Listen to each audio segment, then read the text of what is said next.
Hey everyone, Angelo here, homeless filmmaker in LA, living in my car for 2 years now, and I work at a warehouse nights. And a lot of people have gotten sick with the Trump virus, as it is now known. And it seems like what I heard is other people are in quarantine. Other people have just quit, very understandably. So we're very short-staffed, which I don't care about in a way. Like, it's a little more hectic. The bad part of it really is that it means we can't distance as much, because instead of being able to stack up boxes neatly, it's a delivery warehouse, so it's like Amazon, but it's not Amazon. Instead of stacking up boxes neatly, like at the end of our section, and then pile them closer as we fill them up, we just have to, I had to service 8 different sections, 8 different parts of cities, and just basically throw boxes in the section, and whenever I had a minute or two, try and stack them up as quick as I could, so that I'd be able to. This jogger running by with no mask on. That's partly why it's so hot in this car. I'm sweating. And I put my driver's window up. Every time that happens now, it makes me nervous. Think with your head.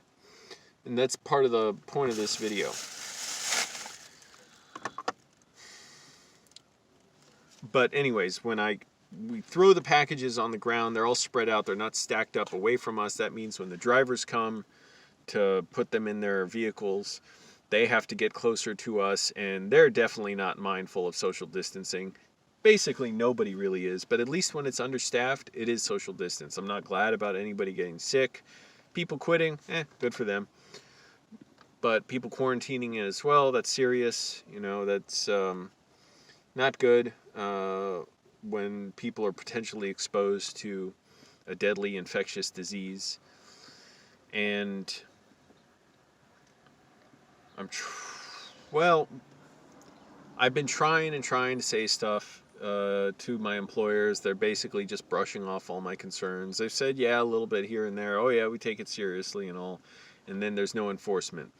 And I swear, I'd really like to know what would happen if I gave a mask to this one person who, they wear it like a grocery bag over the face. It's so, comical. It's do you not realize how stupid it is to pull up a mask and it immediately falls down because it's too loose? You can't think to go buy a new one. But I'm reasonably convinced that this person would feel insulted if I just handed them a good mask. By the way, I got a bunch of these. These are damn expensive. I got to order them online. I shouldn't have gotten them in the store. It was I got 8 or 10 for $50. But they only last 2 or 3 days before the fabric comes loose and they get too itchy. This fits so well. It's so comfortable, and it doesn't hurt my ears like the other ones I had. I had to pull them real tight so that the air, my breath didn't go up and fog up my face shield. These are perfect. So I think maybe I'll find them cheaper online, order them there. I don't even know what they're called. They just come in these clear plastic bags I got at a dollar store. Yeah, they don't have any writing on them. Someone help me out. What's the name of this type of mask? It's really comfortable. And I wear my face shield, of course, but one person in particular, every day it's so comical and pathetic how it just, once in a while, up, and then immediately down. It's you're where you're supposed to wear a mask. But anyways, the broader point, and it's kind of, disgusting to see, friends talking to each other and going up to their friend and getting excited and pulling down their mask. It's do you realize your friend, if you have the Trump virus and you give it to them, they could potentially have 3 to 6 weeks to live. It's why were you wearing a mask in the first place if you're going to take it off on break? But the fault really lies, well, not just with them. Fault does lie with them, but with the company. And I've been trying to see, why aren't other people talking about this? Other people are definitely concerned. And then I asked them, well, why don't you say anything? Why, have you said anything? Why don't you do it? Why don't you call them or something? I've done it a bunch of times. And everybody's fucking scared. And it's sort of understandable. It's more understandable from the younger people. From the older people there, what the fuck are you thinking? Older people there, I mean like older, I mean like 30s, maybe 40s, I don't know, for one of them or two of them. I don't know. Could be several of them. But it's like, why have you not gained enough dignity at this point in your life? And I sort of get that. Okay, like for some people, they got to pay rent. For some people, a lot of people, they got to pay rent. They may have kids, other bills, helping their families, whatever. Not like my domestic abuser, strangling brother who's a racist and big Trump fan, Michael. But my mom says she needs a second job now. Oh, I wonder why he isn't helping her with his $30,000 he said he had in savings back in 2013 or so, and his cushy job and living in her basement and with his Lexus parked in the driveway. Kept going. Wonder why he won't help with that. But anyways, you'd have to ask him. I don't know. Yeah, anyways, huge racist. He's seriously like posted stuff in quotes like here's what, like, something to think about with the quote black movement. It's like, what the fuck? Like, how ignorant can you be? Ah, well, there's your answer. And he doesn't like Palestinians and loves white supremacists. Anyways, people are scared to speak up. And it's like, okay, so then the solution is everybody should get together and do it. Oh, but nobody, I don't want to be singled out. I don't want them to know. It's like, well, how do you know we'll have another week here before either the place shuts down because they can't staff it, or because the Trump virus spreads and you get infected? Oh, nobody wants to say anything. How do you get to be an adult? I swear, we have such brainwashing to be bootlickers, not to be too... this is actually almost ending up sounding like the right-wing version of people who talk like this. But, I mean, people, think... It's like we're trained to think, like, oh, well, it's a company, it's a corporation, they must be better than us. They must be smarter. If they pay us less, you're not expected to live on that. Don't you understand? It's just for you to learn some skills. Well, the unspoken part of that is, well, wait, why should the person not working as hard take a bunch of that money? When I work harder, all it does is kick money up to the people running the company because I'm handling more packages, but I'm not getting paid any more per hour. Anyways.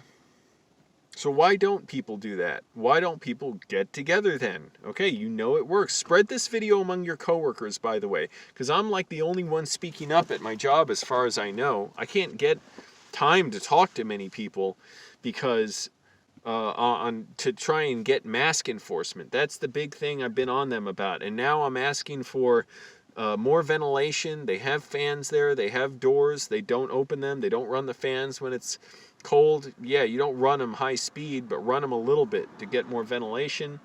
There's no ongoing like messaging. I take that back. There's text messages and emails. That's not enough. People are ignoring it. They got to do it in person and do it in a way that informs people and makes them feel strongly about the responsibility they have to wear masks and to distance themselves. None of that. People, they agree. Oh, yeah, I know, man. It's bad. And then they'll pull down their mask and talk to someone or talk to someone else whose mask is down. It's like, okay, well, you're going to get sick too. And nobody wants to just... Oh, great. Here comes the jogger again. By the way, when you're jogging and breathing hard, you leave a wake. It's like a boat. Bikers, too. I mean, people on bicycles.